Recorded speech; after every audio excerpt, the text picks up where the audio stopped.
I keep restarting doing this video. I'm going to do it literally as it's printed on the screen to spit it out. Chamber versus bore versus choke, constriction, caliber, inch, names and standards, and the lack of all of them. We're going to start at the biggest diameter you can run into for making or finding a shotgun. Yes, I'm talking about making one. The reason I'm bringing this up is safety.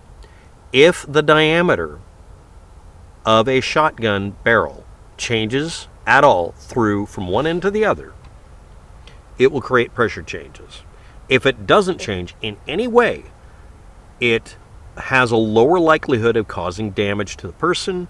It's easier to build. It's safer. The ideal shotgun, however, has a slight problem here. It has to be a very tight fit for every shotgun shell, and there's a lot of variations for them. Now I'm going to bring up first standard, and this is for the entire distance of it. Any straight pipe that is used to make a shotgun. Now the reason I'm doing a video on this is if someone wants to experiment with these things, you can just use blanks. You can use pressure gauges.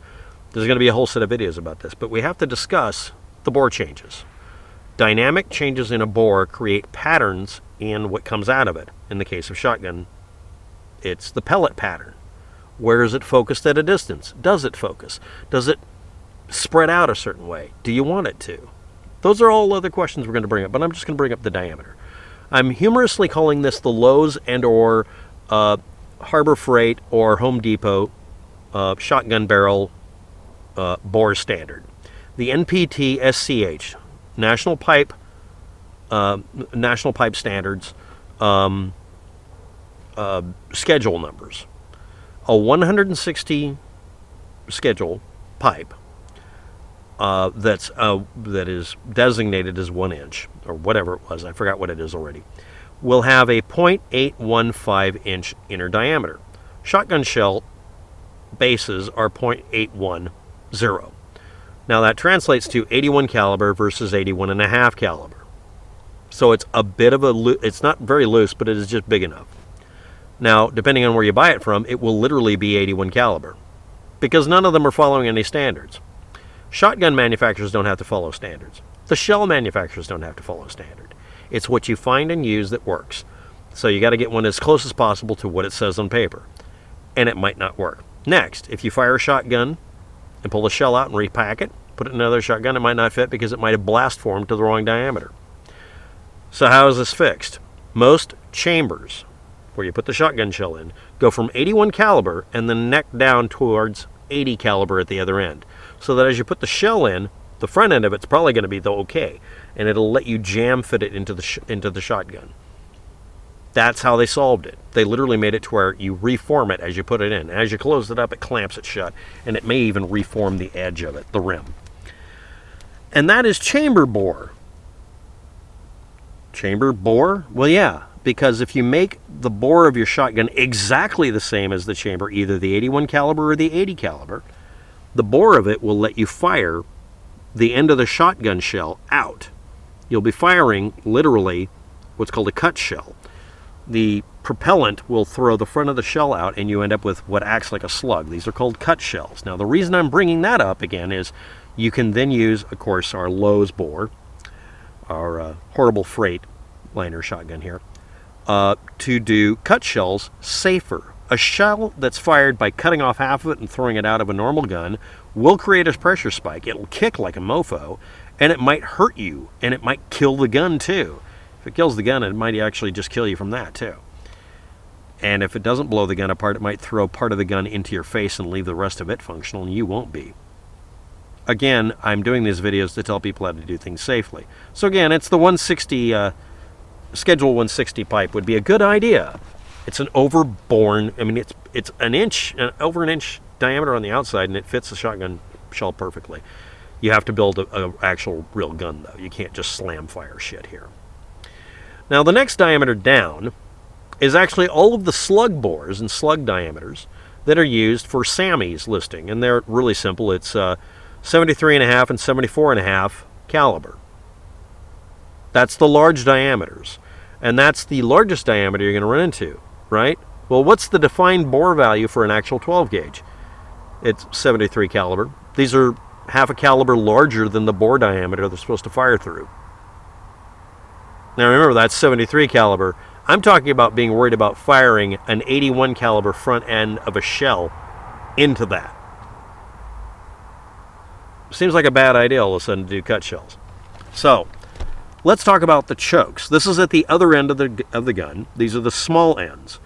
The barrel can be completely straight like I would rather do. It can also be reduced. Now, obviously, a standard shotgun goes from 81 caliber down to 80 caliber. And then it goes from 80 caliber down to the standard diameter for a real 12 gauge, which is 73 caliber.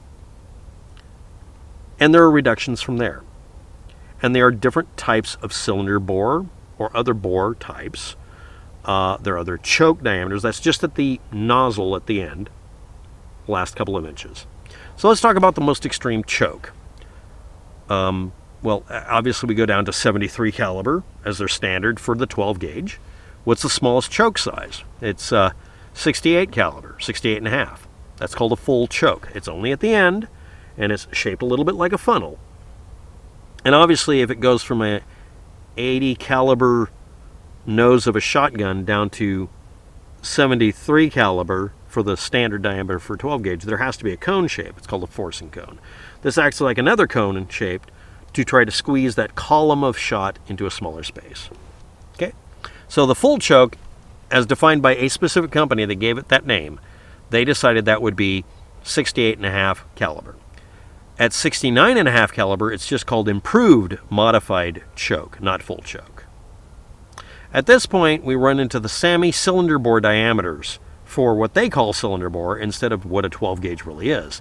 And they start at 70.5 caliber and up to 74.5. So let's see all the different choke sizes that are in there. Yeah, you could literally have a bore diameter, blah, blah, blah, or, cylinder bore, and then it's really well, one of the cylinder bore diameters is also a modified choke diameter, 70.5. Then there's 71.6 improved cylinder bore. That's a cylinder bore. No, okay. Now, after that one, we get a choke diameter that's 71.9, 72 caliber, and skeet choke. It's just a little smaller. It's 1 caliber smaller than the standard 12 gauge diameter. Then we get cylinder bore again. According to SAMI and a bunch of other companies, it's either 72.5 or 72.5.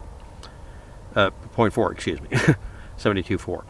And then we go now to our final diameter at 73 caliber for the actual real 12 gauge bore. Now this would be a lot more helpful, and I will have it as a conclusion image that I put up with this.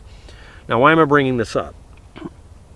All of these are based on taking a lot of little projectiles, putting them out through something less than 3/4 of an inch, and getting them to hit something far away in a pattern.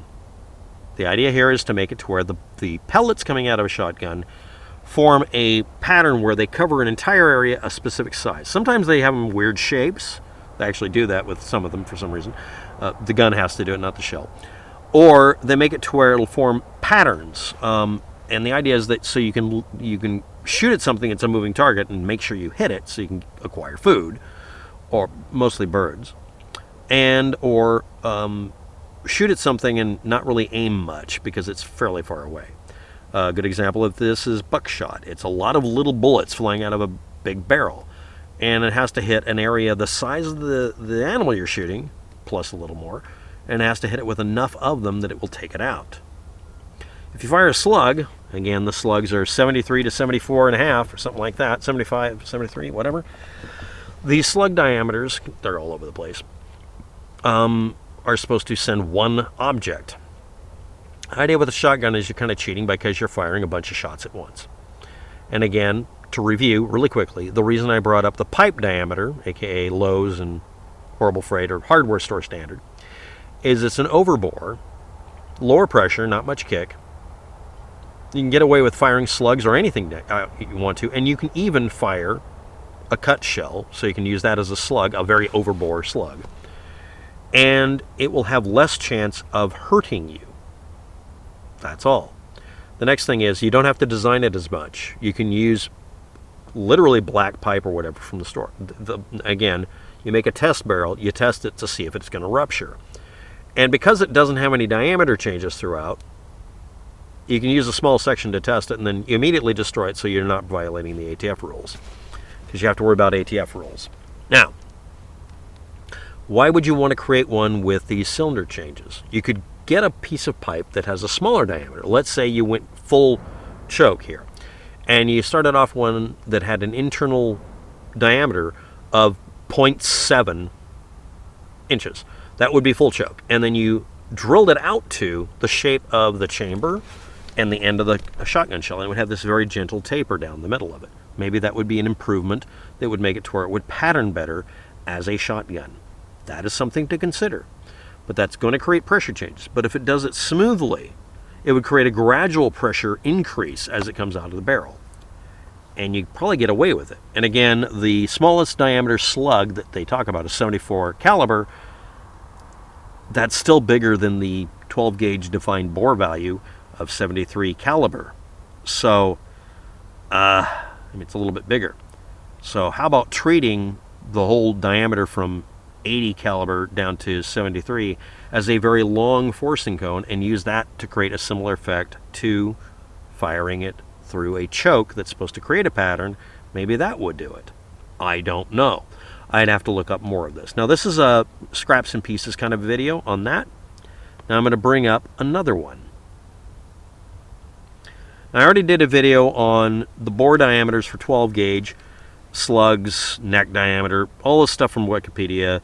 11,000 psi and 18,000 psi for that, and 410 bore, and blah, blah, blah, blah, blah. And proof charges at 20,000 to 25,000. A bunch of data like that will be down below, including the pipe diameters. And again, emphasis added on my part, if you want to get away with using something the least dangerous, is Schedule 160 1-inch pipe that has an outer diameter of 1.3 inches and an inner diameter of 81.5 caliber, which makes it less dangerous, and it's thick as hell compared to all the other pipes people talk about that are called 3/4 inch, but they're 1-inch diameter. They're a little bit over 1 inch.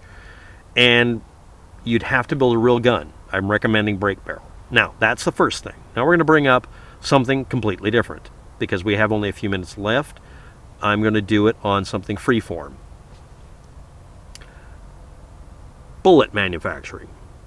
People make their own bullets. They call them bullets, where they cast metal, or they might swag it by hitting it with a hammer into some shape or whatever. Usually it's poured into a mold.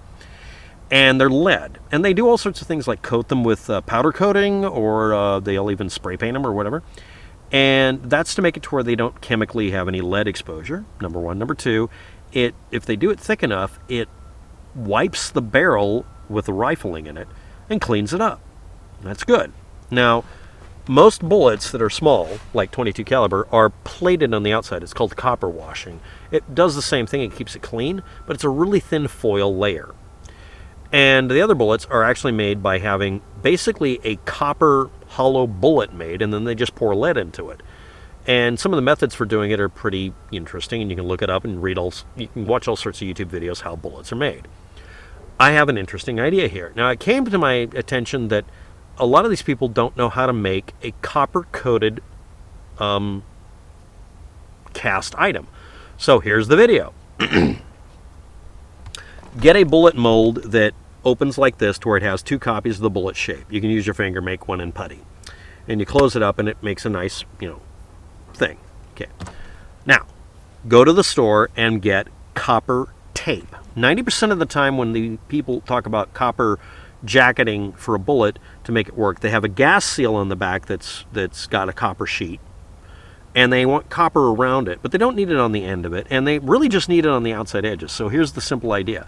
You take your bullet mold and you carefully wipe a piece of sticky copper tape in it and cut it off nice and neat, and then close up the mold, and you paint the inside surface that's now just copper surface with tinning flux. Tinning flux is literally a mixture of a little bit of solder and the flux that makes it to where it bonds to copper. Then you pour your mold, clip off the sprue, and open it up, and it'll have a copper surface that's sticky because that's the tape side, and the inside is chemically bonded to the lead and acts as a jacket. I just thought I'd throw that out. And yeah, you can make it to where it even does a full metal jacket on the front and back if you want to get creative with cutting it and making it fit in the mold. Thanks for watching. Have a good day. Good luck with that.